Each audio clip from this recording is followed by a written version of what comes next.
ઝઘડાના પત્રકાર પર રેત માફિયાએ હુમલો કરવાના વિરોધમાં પત્રકારોનું જિલ્લા કલેક્ટરને આવેદન।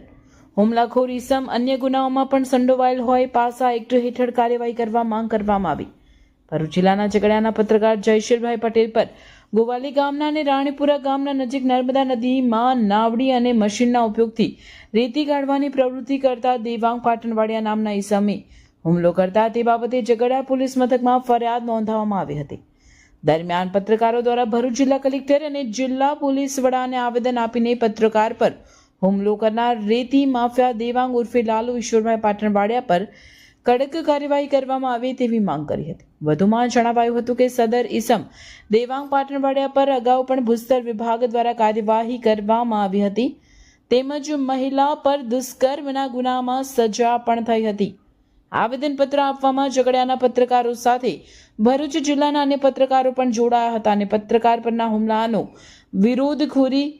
હુમલાખોર પર તાકીદે કડક પગલાં ભરાય તેવી માંગ કરી હતી। ઉલ્લેખનીય છે કે રાણીપુરા ગામ નજીક પત્રકાર જયશીલ પટેલ પર હુમલો કરવાની ઘટના બની તે સમયે ઘટના સ્થળે કેટલાક અધિકારીઓ પણ ઉપસ્થિત હતા છતાં તેમની હાજરીમાં પણ એક રેતી માફિયાએ પત્રકાર પર હુમલો કર્યો તે બાબત પણ આશ્ચર્યજનક ગણાય।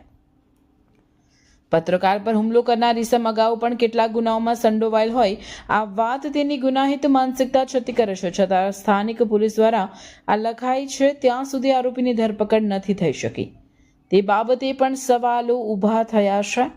પત્રકારો દ્વારા ઝઘડિયા નાયબ પોલીસ અધિક્ષક ઝઘડિયા પ્રાંત અધિકારી તેમજ ઝઘડિયા પોલીસ ઇન્સ્પેક્ટરને પણ આવેદનની નકલ આપીને તાકીદે આરોપીને ઝડપી લઈને તેના વિરુદ્ધ પાસા એક્ટ હેઠળ કાર્યવાહી કરવા માંગ કરી હતી। ઉલ્લેખનીય છે કે ઝઘડિયા તાલુકામાં લાંબા સમયથી બેરોકટોક ખનીજ ખનનની પ્રવૃત્તિ ચાલી રહી હોવાનું જગ જાહેર છે।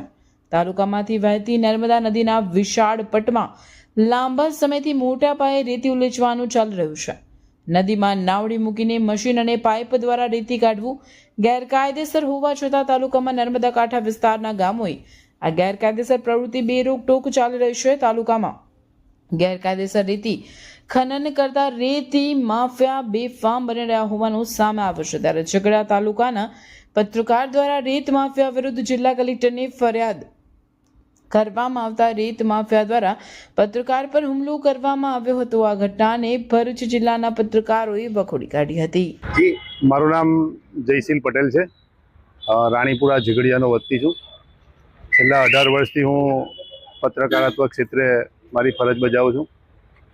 મારા ગામ રાણીપુરામાં કેટલાક ભૂમાફિયાઓ દ્વારા ગેરકાયદેસર રીતે નર્મદા નદીમાં ભેખડો તોડી ફૂટવાલ જેવા સાધનથી પાઇપ વડે એન્જિન મૂકી ગેરકાયદેસર રીતે પાણી સાથે રેતી ઉલેચવાનું કાર્ય કરવામાં આવતું હતું।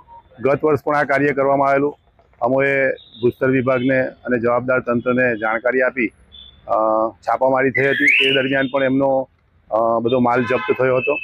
ચાલુ સાલે ફરીથી ગત 25 તારીખના રોજ ગોવાલી ગામના દેવાંગ ઉર્ફે લાલો ઈશ્વરભાઈ પાટણવાડિયા ઠાકોર નાઓ દ્વારા મોટા મશીનો નાવડી બાજ પાઇપો વગેરે લાવી નર્મદા નદી અને અમારા ખેતરોની વચ્ચે જે પ્રોટેક્શન વોલનું કામ કરતી એવી દિવાલો જેને ભેખડ કહીએ ભેખડ તોડી અને સીધું નર્મદાના વહેતા પાણીની અંદરથી પાઇપલાઇન દ્વારા પાણી સાથે રેતી ઉલેચવાનું કાર્ય કરવાની તજવીજ હાથ ધરેલી જેના માટે એ લોકોએ ટેસ્ટિંગ પણ કર્યું હતું।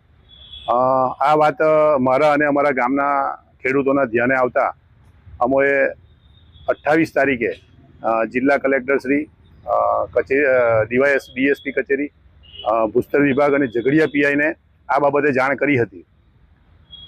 એના બીજા દિવસે એટલે કે 29 તારીખે અમો સ્થળ તપાસે ગયા હતા। અમને જાણકારી થઈ કે ભાઈ આ રીતે એ લોકો એક્ટિવિટી કરે છે તો અમે ત્યાં સ્થળ પર ગયા તો એણે ભેખડો તોડી અને પાઇપલાઇન લંબાવી રેતી ખનન કરવાની પ્રક્રિયા ચાલુ કરી હતી।